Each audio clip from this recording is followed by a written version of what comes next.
Chapter 1 says the light bulb on. How I woke up to what I didn't know about men.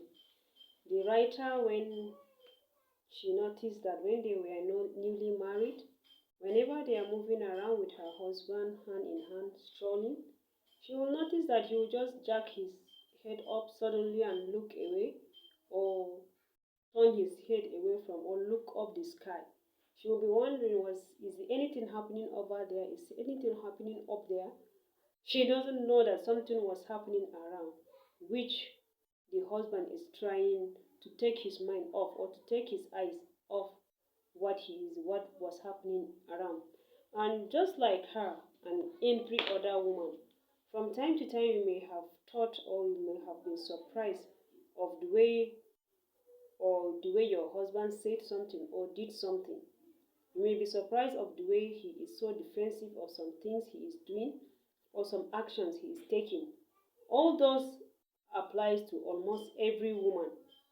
But during this research, this woman was able to conduct both a spoken and a written interview with over 1,000 men. And she was able to find out a dozens of many secrets about men, about what goes on in their inner life, about what causes their actions, or the way they react to things, the way they say things, the reason why they do certain things.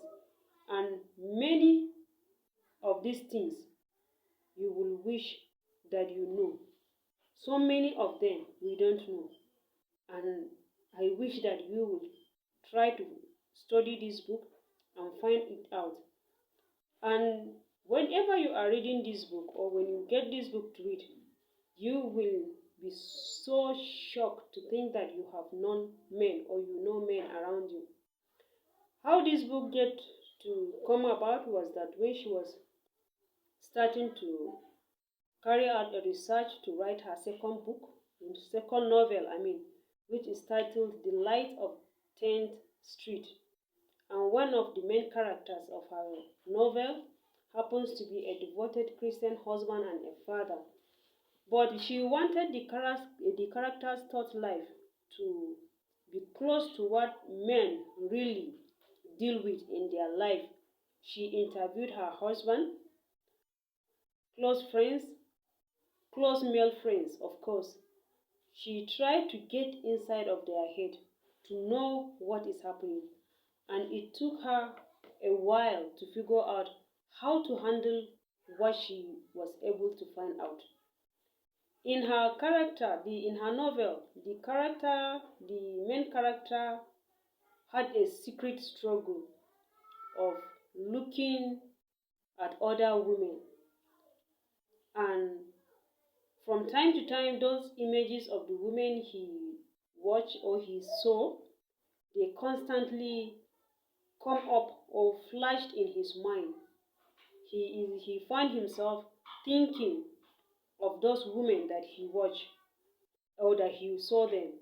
And all those comes about from the secret traps of the internet, the television adverts, the women that are half dressed walking along the street, or that dress so seductively around the street.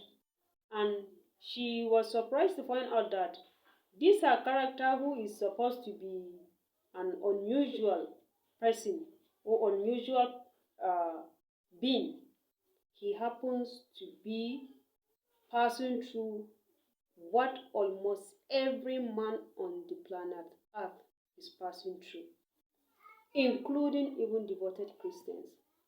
So the struggle of looking at women and the image of them coming up in the minds of our husbands, in the minds of our men, is not something that they did it intentionally. Most of them, it wasn't intentional. It is naturally inbuilt there in their eyes, in their system. Because most of the times we women, we know that men are visual, but there is a big difference between knowing that a man is visual and knowing the fact that the advert of a woman he sees or the woman he sees outside, dress seductively or dress so beautifully, the difference, there is a difference between knowing that a man is visual and knowing that those images he saw, whether on the internet or on the street, will later, within that day or some other days to come, will deal with him in his inner thought. Except if this man have trained himself to to not allow such thoughts to come into his mind.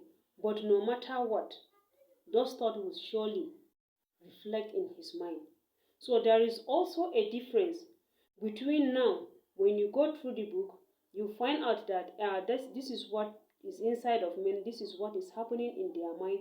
There is a big difference between knowing that and also being able to understand those things and use those knowledge that you have acquired to be able to help and support the men in our lives.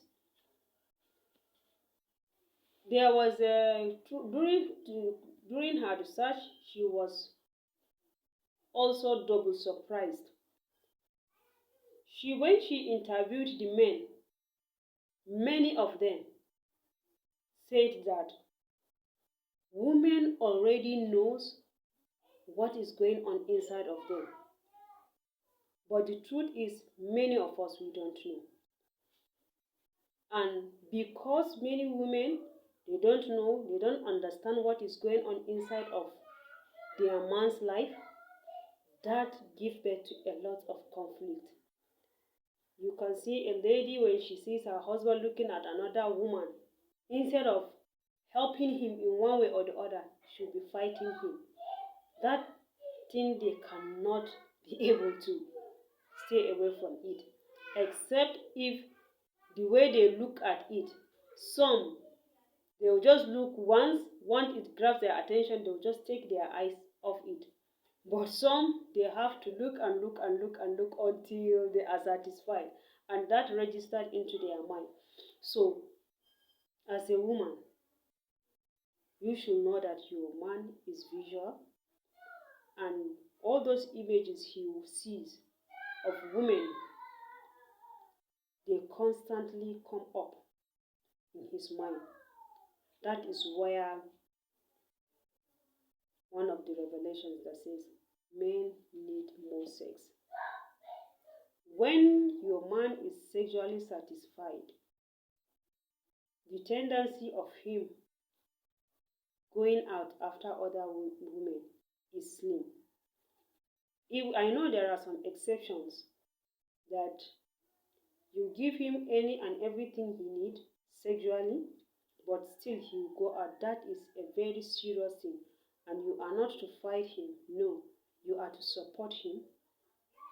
This book has revealed a lot of how to go about doing these things, and above all is prayers.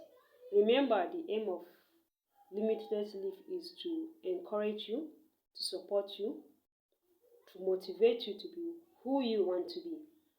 As a mother watching this, you can be motivated to train or to lecture your daughters to make them better women, to build them more about what they will face in the life of their husbands.